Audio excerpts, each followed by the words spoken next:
Hi guys, I'm Daniel Cinquenza and I'm here to discuss the Chinaware and Halloween.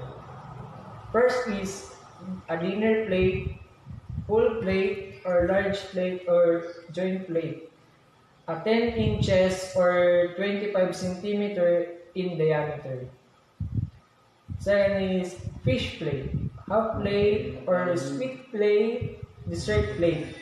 It is a 8 inches or 20 centimeter in diameter. Bread and butter plate or quarter plate, side plate, or cheese plate. A 6 inches or 15 centimeter in diameter. Soup plate with depression or plus pasta plate. 8 inches or 20 centimeter in diameter. Soup tureen used as a container for soup dishes. Soup bowl without handles with saucer, 240 ml.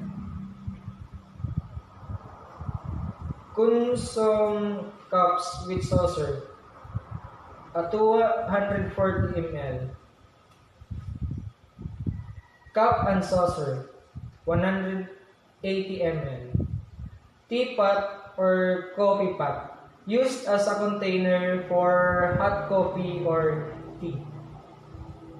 Coffee cup and saucer, used in serving hot coffee drink. Cereal bowl or nappy bowl, a 350 ml used for cereals.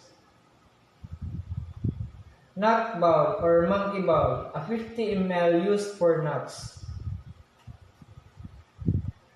Soy dish, used for soy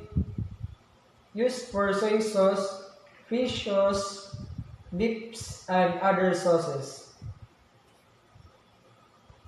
Sauce boat or gravy boat, available with sauce trays in silver, used for sauces to accompany entry dishes, mayonnaise, hollandaise, gravy, or for sauces for desserts such as chocolate sauce and fresh cream.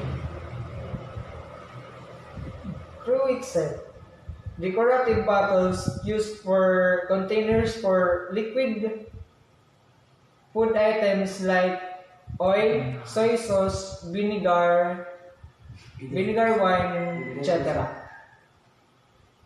Bud vase, used to contain flowers as a decoration for the table.